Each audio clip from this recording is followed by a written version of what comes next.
Soveel mense het nooit swaar gekry en sal eerder by 'n bedelaar verbyry, sonder om mens ag te slaan op die emosies wat op sy gesig staan.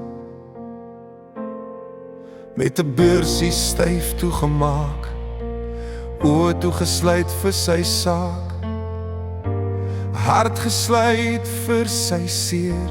Hy kan mos op 'n ander gaan teer. Vader smeek hy in sy gebed, wat is dit wat die mense so verander het? Het niemand meer 'n meegevoel, lewe almal nou so sonder doel. Waar het alles verkeerd gegaan? Het hulle ooit die boodskap verstaan? Om U te dien moet ons na mekaar omsien, om so 'n plek by U te verdien.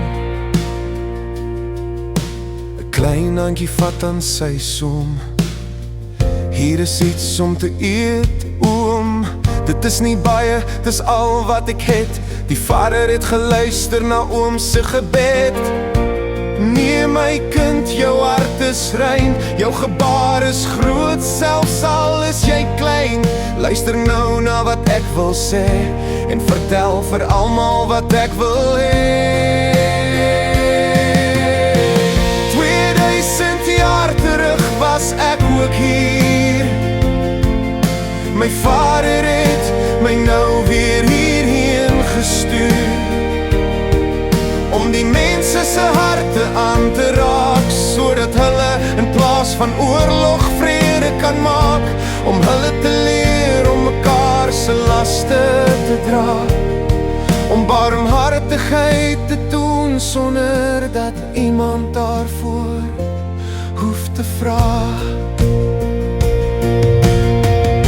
My vader wou sy oordeel oor die mensdom vel.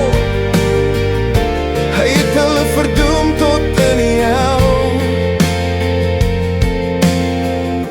Maar deur jou kleine gebaar het jy die ganse mensdom van uitwissing gespaar.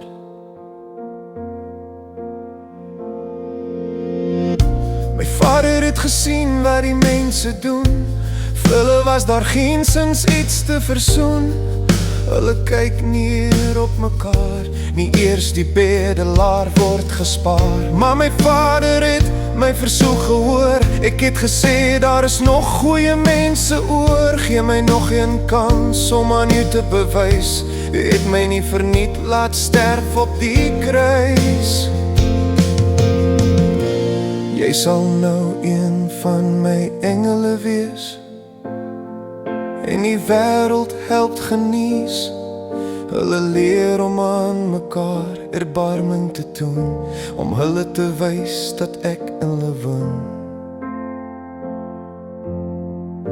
Dat naaste liefde nog bestaan, en dat niemand hoef te vergaan, en dat hulle dit reg kan kry, dat geen een van my kinders ooit weer honger hoef te ly.